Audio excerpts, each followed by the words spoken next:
So, good morning.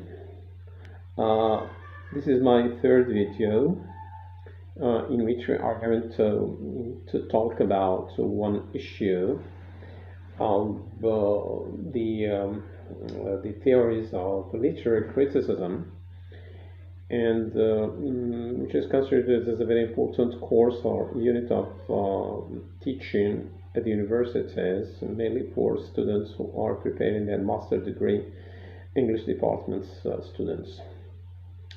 So today I decided to talk with you about some concepts which are related to feminist criticism. So my first question is, what do you mean, or what do we mean by when we say feminist criticism? The phrase feminist criticism generally is an umbrella term for several varieties of critical analysis and interpretation of literature that use as base some of the assumptions of the feminist movements. Any kind of text or any kind of play or poems or a movie, painting, okay, which has got a relationship or with women in general, with ladies, with girls in the society. So it is considered as a part or as an object of feminist criticism. And there is another concept which is gender studies. It is also considered as another type of criticism, which have branched off from feminist criticism. Feminist criticism is the whole topic or the whole subject, and there are some branches, some subtopics, and one of them is gender studies. Feminist criticism and related theories sometimes are political, and basically because the theory or the interest to feminism started when a group of women took the street and claimed their right in New York many years ago. That's why nowadays it is not, when we find a women or women in general, when asking for their right, it is not this claim is not limited to the social rights, but sometimes it goes to reach other issues in society, other parts of society, like politics, like teaching, like relations, like culture, arts, these kind of issues. So it is not completely limited only to society, but in different aspects or other aspects. One of them is the political one. The critics who use these theories share the strong belief that examining literature through the lens of feminist criticism can be a tool for social and political awareness and for change. Sometimes women is considered as a part of society which has not gained her rights. So other people took that need or that lost right in order to claim for change for different things. And one of the good example is in our Islamic society. We know, for example, one of the Egyptian writers, Qasim Amin, most of his book were about women. We have another one, which is Dr. Noel Saadawi. She was one of the advocates of the women rights in the Arabic society. Sometimes, she was claiming the right.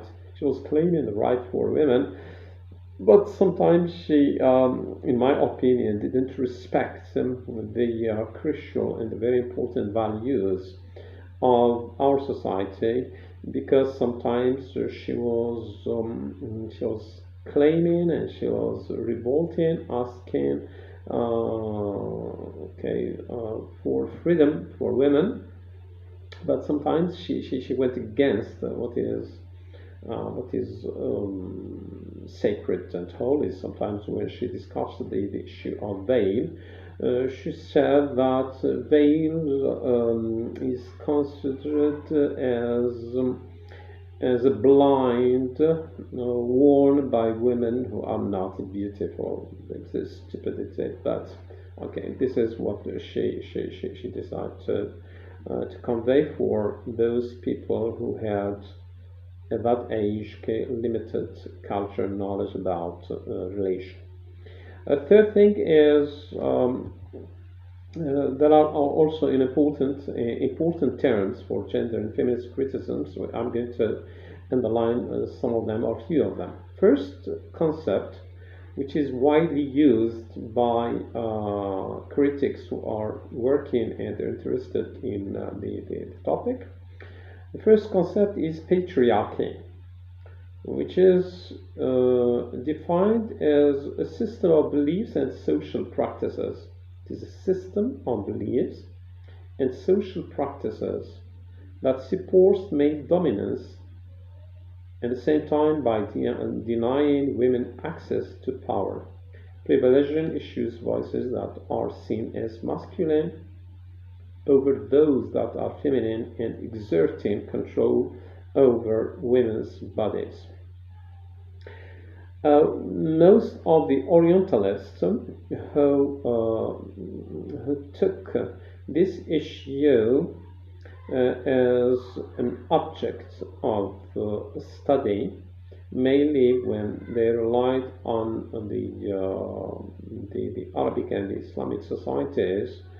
So they described that our society is purely, what we say, patriarchal society, in which women have no right to no voice. They were always undermined, and because of the power of male in society. But if we go deeply, if we try to analyze the issue in deep way, we find it's not right. Okay, if you compare our society with the Western society, we know that since maybe 14 centuries ago, in our society, women were given their rights to say their words. For example, a woman cannot get married to someone if she said no. If she does not love that man, so she's not obliged to get married to this man. And the same thing, our religion, for example, our religions gives her the right to be a part of the the heritage. I don't know. Okay, she has the right to say words. We knew that in our society there were women who were business women. Our Prophet Muhammad, peace upon him, was serving Khadija, who was a very rich woman in that society, and she was a businesswoman. Okay? So we had a lot of longer stories.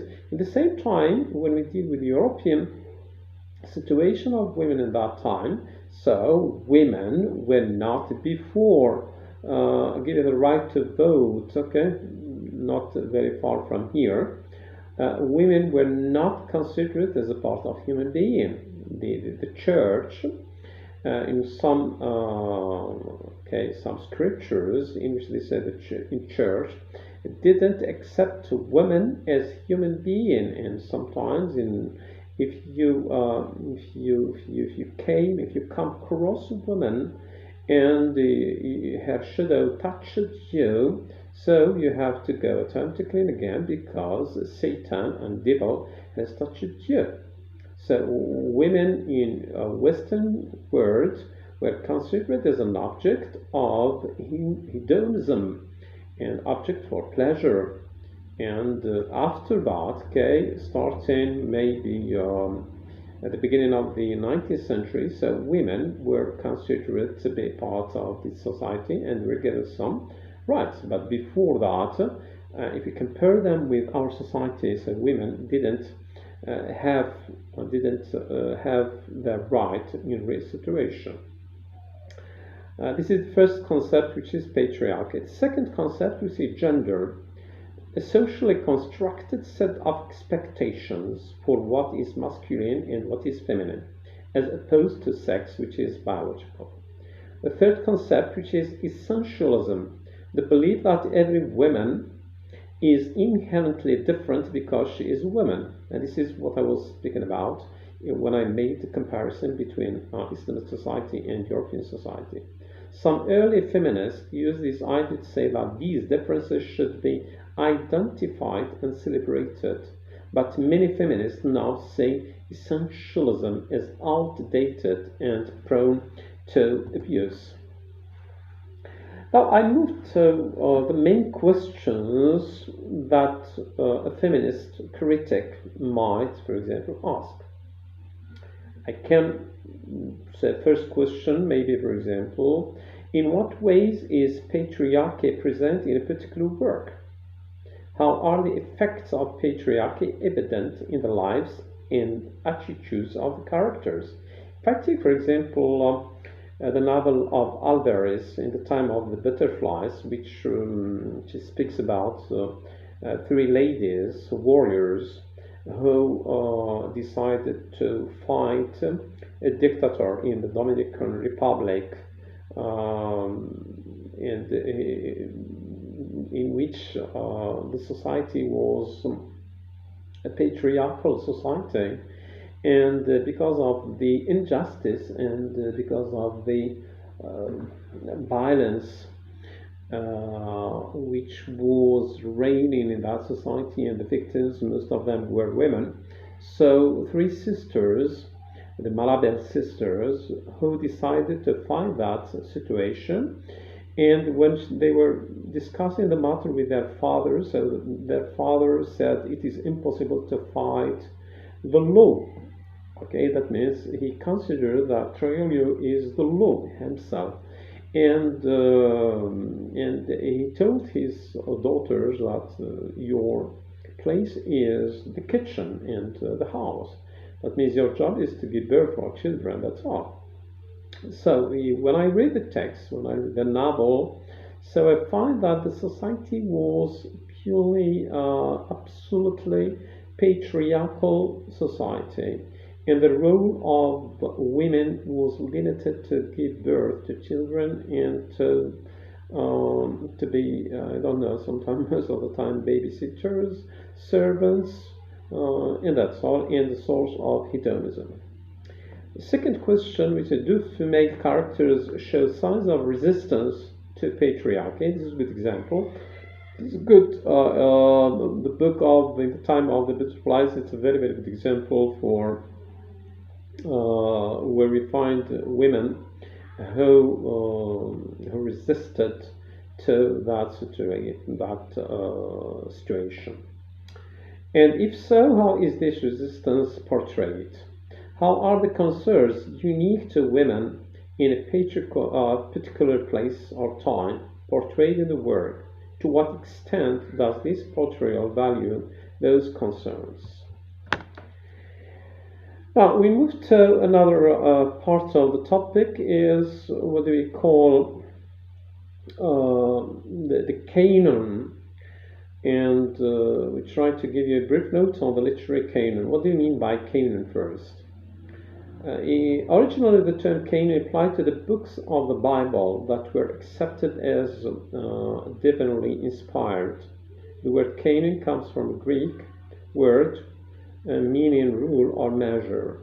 Therefore, the group of books that was accepted at any given time was referred to canon of scripture, and the books outside of that canon were referred to as non-canonical. Canonical. So in this part of the issue, in one time, books which were, for example, given importance, which were evaluated as first-class book, were those books which were written by males. A few books which were written by women were not considered as a very important part of literature. if you come back to give you one of the examples, we have, for example, Albert Einstein, who won his Nobel Prize in one day, and he was very, very famous physicians and mathematicians.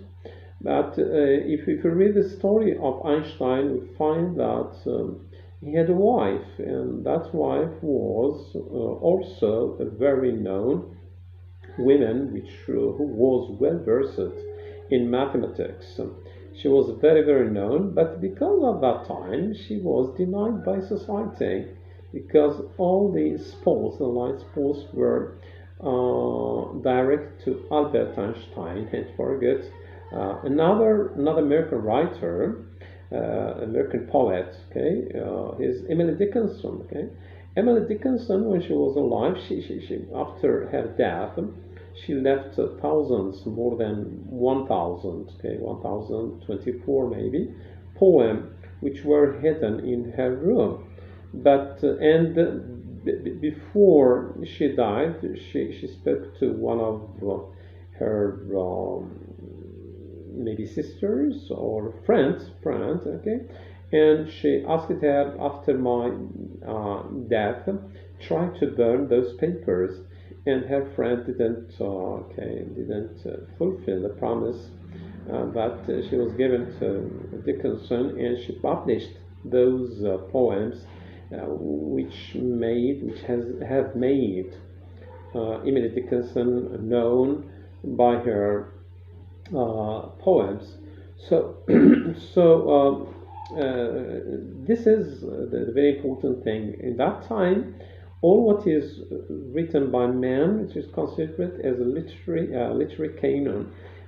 Some other things which were not written by women, and they were not considered to be a part of the good, okay, literary works or literary canon. So feminist critics are often interested in literary representation of women and in bringing attention to works by women that have historically been overlooked. Feminist critics believe that for much of history, the literary canon and the field of literary criticism have both been dominated by men, and seek to expose the effects of his patriarchal mindset. By looking at the ways that women's concerns and women's writing has been marginalized most of the time, they try to seek to address the imbalance that has traditionally persisted in favor of men's writing and men's concerns. The last part of this issue is gender and feminist criticism. Many gender critics see a difference between gender, which is socially constructed, and sex, which is biological. This means that ideas about typically masculine or feminine traits and behaviors are products of culture and social conditioning. Gender critics are interested in how works of literature either support or undermine the standard of masculine, feminine behavior and identity held by the culture in which they were produced. Questions for the English canon. What do you think a feminist or gender critic would say about this poem?